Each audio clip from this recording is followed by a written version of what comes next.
आपके पास नंबर है मोदी जी का? है क्या नंबर? बताइए मुझे, मैं मिलाता हूँ अभी। ये कराएंगी बात, मिलाइए लीजिए, मिलाइए ना। अरे आप मिलाइए तो उसके बाद पहले ही बता दूं, वो वाला हिसाब है ना, 9 मन तेल होगा ना राधा नाचेगी। आपकी पत्रकारों की आदत तो इतनी खराब है, कुछ पत्रकार तो ऐसे हैं नेशनल चैनल के, उनका तो करना ही क्या। वो पता है कैसे कर रहे थे, एक मिनट माइक मुझे दीजिए, वो कैसे कर रहे थे, देखिए ये देखिए, ब्रेकिंग न्यूज हेडलाइंस। ये देखिए गाजीपुर बॉर्डर पूरी तरीके से खाली करा दिया है, और ये देखिए किस तरीके से देश के जवानों का फ्लैग मार्च हो रहा है। गाजीपुर बॉर्डर पूर्ण रूप से खाली, मुश्किल से 200 से 300 लोग गाजीपुर बॉर्डर पर तैनात हैं, और आज शाम तक गाजीपुर बॉर्डर खाली हो जाएगा। आपके तो अरमानों पे पानी फिर गया, आप क्या करेंगे? आपके तो अरमानों पे पानी फिर गया।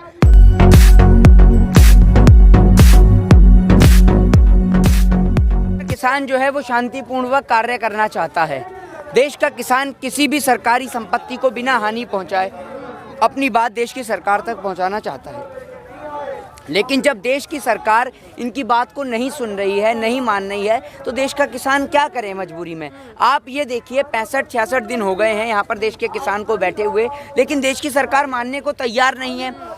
एक बिल अगर वापसी हो जाएगा तो सरकार का ऐसा क्या घिस जाएगा जो देश की सरकार मानने को तैयार नहीं है। आप मुझे एक बात बताइए ना, क्या चला जाएगा अगर एक बिल वापसी हो जाएगा तो हो क्या जाएगा, मुझे ये बताइए। कोई आफत आ रही है क्या एक बिल की वापसी से? लेकिन फिर सब आ जाएंगे कि ये कानून वापस कर दो, ये कानून वापस कर दो। आपसे कौन कह रहा है सब आ जाएंगे? राशन की लाइन है कि एक को फ्री में दे दिया तो सारे ही फ्री मांगने आ जाएंगे?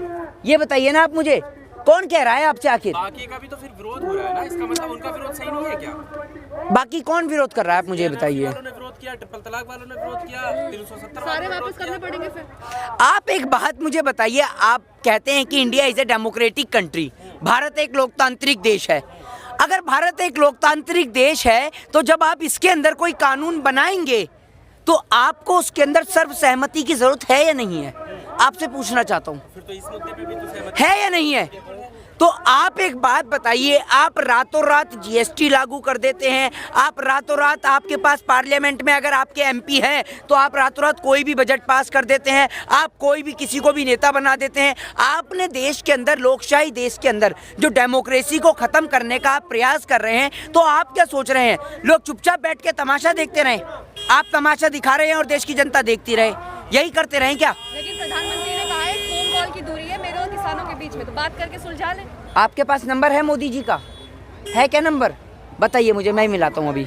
ये कराएंगी बात, मिलाइए लीजिए, मिलाइए ना। अरे आप मिलाइए तो उसके बाद पहले ही बता दूं, वो वाला हिसाब है ना, 9 मन तेल होगा ना राधा नाचेगी। समझ रहे हैं?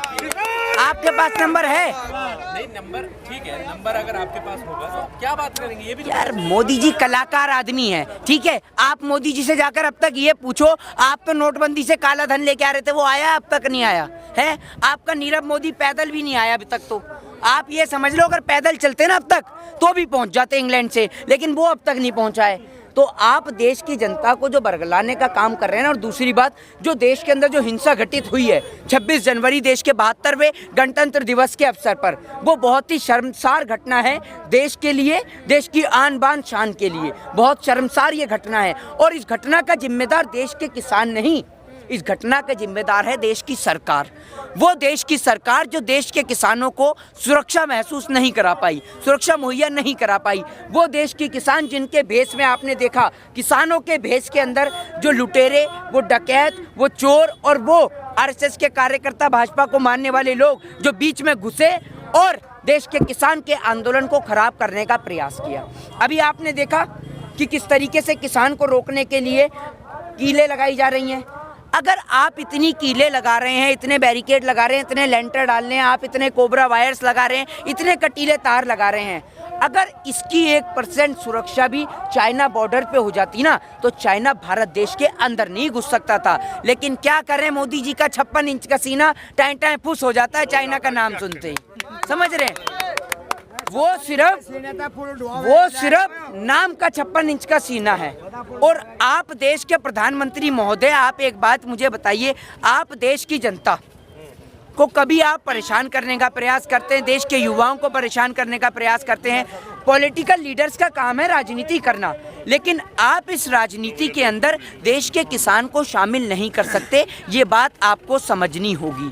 और सभी को पता है कि बजट के तौर पर किसकी गोद भराई का कार्यक्रम किया गया है, सभी को पता है। और पूरे आप ये देख लीजिए 70 साल के इतिहास में एक बार, अब की बार मुरली मनोहर जोशी के लिए एक काम बढ़िया हो गया कि 75 साल का आदमी टैक्स नहीं देगा, पहली बार उसके लिए कुछ हुआ है, समझ रहे हैं आप, वरना वो तो बेचारा बैठा हुआ ही था घर के अंदर। तो ये देश की सरकार है, जब देश के अंदर कुछ बचा ही नहीं है तो बजट काहे का आ रहा है? किडनी बिकने का भी बजट आ रहा है क्या? उसमें लिखा हुआ है क्या कि देश के लोगों की किडनी भी बिकेंगी? जो प्रधानमंत्री बहन बेटियों के गहने जेवर पर नजर रख सकता है, ये बात मैं नहीं कह रहा, मोदी जी ने खुद कही थी, आप सुन के देखिएगा कि जरूरत पड़ने पर गहने भी काम आएंगे। तो भैया वो आदमी जिसकी नज़र गहनों के ऊपर भी है, तो आप सोच लीजिए आपकी किडनी पे भी उसकी नज़र है, तो दोनों अपनी किडनियां बचा कर रखिए, समझ रहे हैं? तो इसीलिए भैया देश बच सकता है। आपने ऐसे लोगों के हाथ में देश दे दिया है जो जिसकी मांग भर के आए उसकी मांग नहीं पूरी कर पाए, तो आपकी और हमारी कहाँ से करेंगे, समझ रहे हैं? 6 तारीख को फिर बंद करने का ऐलान किया है, क्या लगता है कितना असर पड़ेगा? देखिए, मैं तो चाहता हूँ कि 6 तारीख आए ना, 6 तारीख से पहले ही देश का किसान वापस अपने घर की ओर रवाना हो ले, देश की सरकार इस बिल वापसी कर ले, क्योंकि मेरे देश का नुकसान मेरा नुकसान है।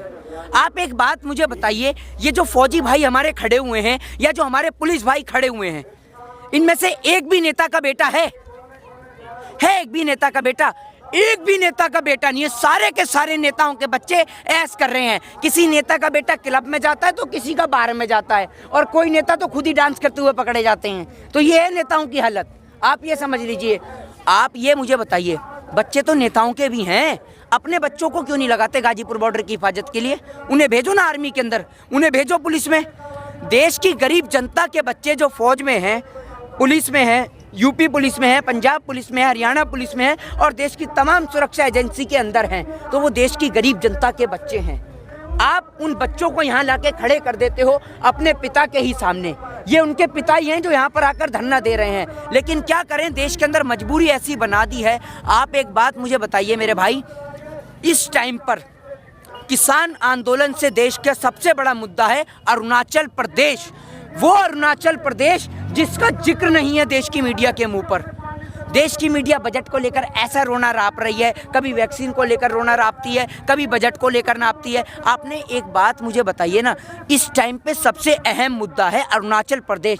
वो इसलिए है क्योंकि ये देश किसी के बाप दादा की जागीर नहीं, ये देश आपका और हमारा है, और हमारे देश के अंदर कोई भी घुसेगा तो हमें आपत्ति है, क्योंकि आप लोगों ने भले ही, ये भाजपा आरएसएस के वो लोग हैं कि जब सारा देश अंग्रेजों से लड़ाई लड़ रहा था, ये सारे के सारे रानी विक्टोरिया को सलाम ठोकने में लग रहे थे, अंग्रेजों को सलाम ठोकने में लग रहे थे। तो इसलिए इन्हें कोई फर्क नहीं पड़ता हूँ, लेकिन हमें फर्क पड़ता है, क्योंकि इस देश की माँओं ने अपने बेटों को अपने दिल पे पत्थर रखकर सरहद की हिफाजत करने के लिए भेजा है।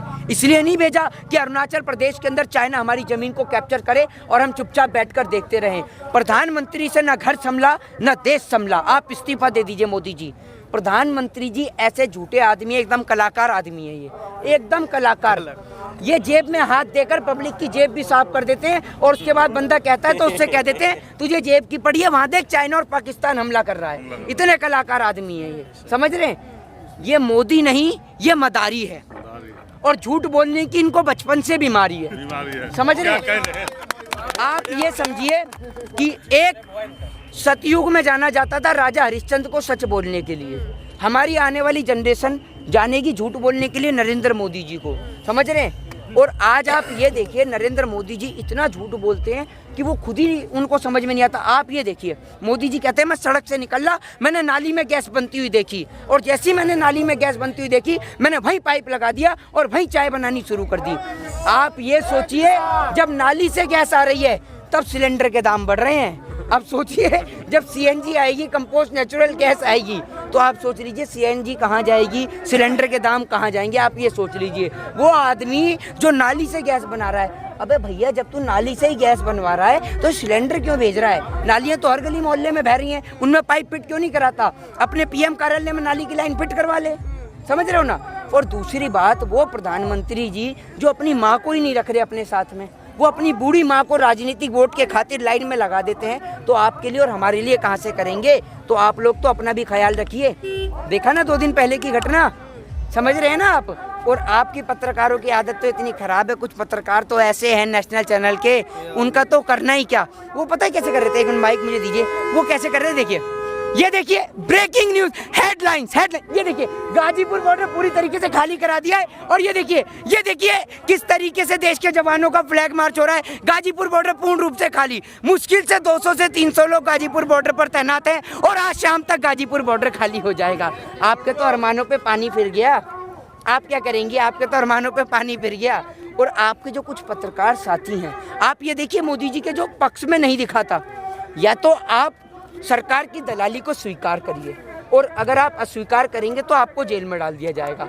हमारे पास आज ही कॉल आती है, आज ही बता रहा हूँ मैं आपको, आज मेरे पास कॉल आती है। कॉल आने के बाद मेरे से बोला जाता है मोहित शर्मा। मैंने कहा यस मैं मोहित शर्मा बोल रहा हूँ। वो बोलते हैं, फिर उसके बाद मैं उनको वो कॉल कट कर देते हैं। मैंने कॉल करता हूँ तो वो बोलते हैं कि मैं CBI से बोल रहा हूँ, आपका फ़ोन सर्विलांस पे लगा दीजिए।